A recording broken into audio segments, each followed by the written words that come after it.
Si vous n'avez jamais bu de bière artisanale, vous n'avez jamais bu de bière.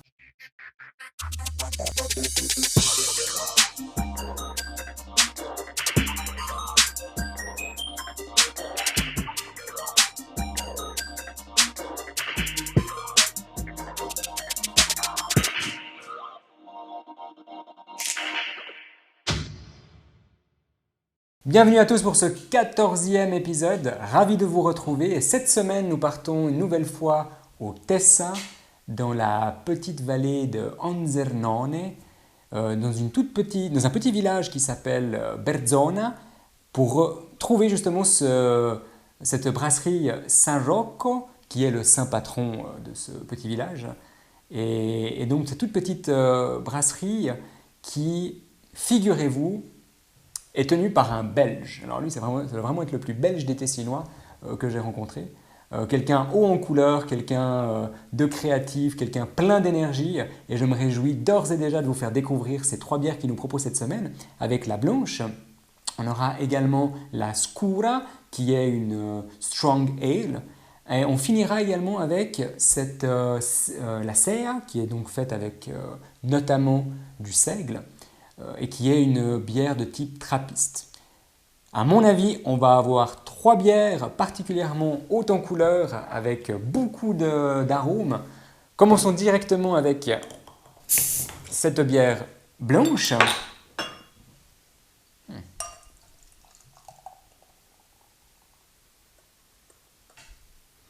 Très bien, là on peut voir une jolie mousse avec ouais, alors elle est déjà, c'est une couleur assez orange troublée comme ça. Ouais. Moi je m'attends à, honnêtement je les ai jamais goûtées, je m'attends vraiment à retrouver 3 bières particulièrement singulières. Alors déjà rien qu'à l'odeur, là vous avez vraiment au nez ce blé, cette douceur du malt. J'ai envie de dire on ressent même le soleil du Tessin là-dedans.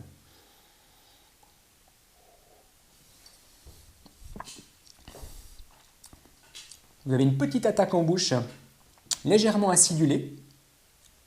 Elle est plutôt harmonieuse comme bière. Vous avez cette douceur aussi qui vous emporte comme ça. Alors, écoutez, pour une bière blanche, on ne retrouve pas ce côté totalement épicé.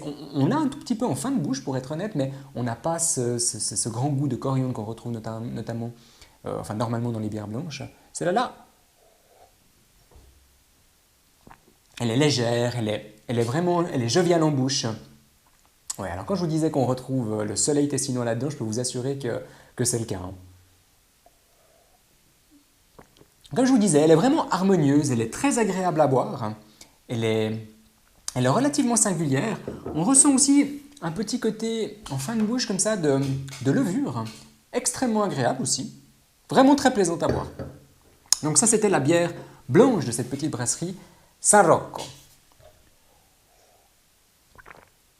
On continue cette dégustation avec la birra scura, donc comme je vous disais, qui est une strong ale.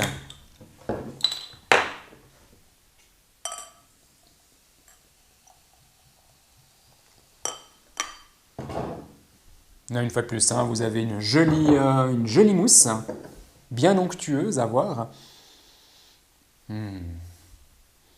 Bon alors couleur, vous avez vu, on est vraiment dans des bruns foncés à ce niveau-là.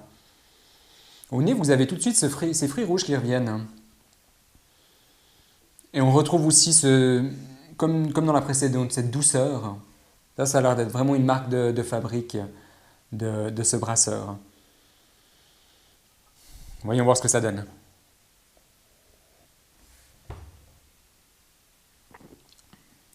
Ah, elle est ronde en bouche, elle est vraiment agréable.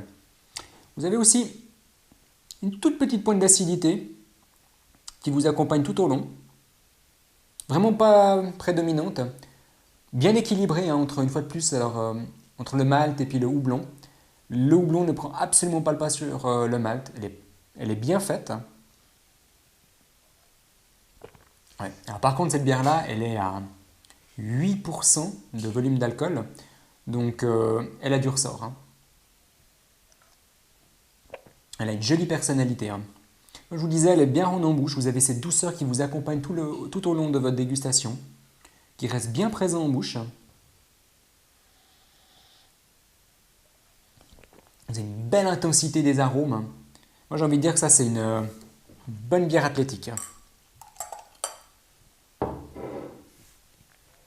Excellent produit.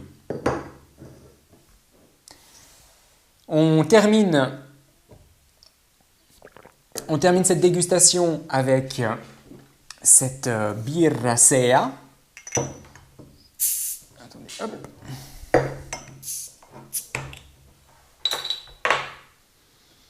Qui est donc une bière de type trappiste. Donc les bières trappistes sont des bières qui sont costauds, que ce soit normalement en termes aromatiques, que ce soit également en volume d'alcool. Ça commence à partir de 7,5 en principe, mais vous pouvez trouver des trappistes qui montent jusqu'à quasi 20% de volume d'alcool. Alors ce n'est pas le cas de celle-là, hein.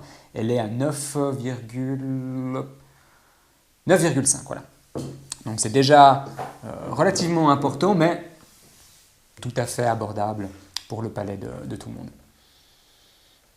Alors de nouveau, hein, une fois de plus en termes de couleur, on a ça se voit bien j'espère, un côté orangé, plutôt sombre. Ressemble un petit peu à la blanche de tout à l'heure, encore un petit peu plus orangé celle-là. Ouais, une jolie mousse, hein.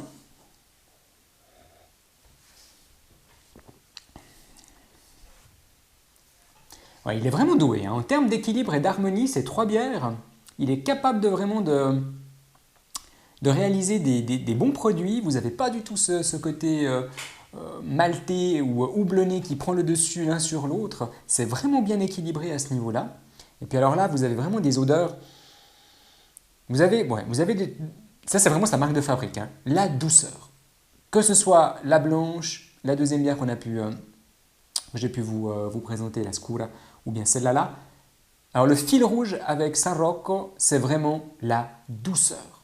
Elles sont douces. C'est de loin pas quelque chose d'écœurant. C'est une douceur qui vous accompagne tout au long, super agréable. Sur celle-là, on a vraiment le côté, un petit côté fruité qui ressort. Le houblon est présent, mais comme je disais, c'est bien équilibré. Il ne prend pas le pas, il n'est pas prédominant. C'est vraiment agréable, elle est ronde en bouche. Vous avez des notes à la fin aussi, vous terminez avec des jolies notes d'orange, vous terminez aussi avec... Dans celle-là, vous avez vraiment un côté, il faut vraiment attendre que tous les autres arômes soient partis, soient partis pour retrouver même un peu de miel. Ce côté sucré ressemble beaucoup plus au miel, chose que vous ne trouvez pas dans les deux autres. Ouais. Vous voyez, elle est plutôt costaud. Elle a des arômes vraiment bien intenses pour une trappiste, donc comme je disais, qui a 9,5 de volume d'alcool. Mais qu'est-ce qu'elle est agréable. Franchement, elle est vraiment, vraiment, vraiment bonne. 3 produits sans aucun doute qui vous feront vraiment plaisir. Je suis super content de vous les avoir trouvés. J'étais allé le rencontrer il y a déjà plusieurs mois de ça.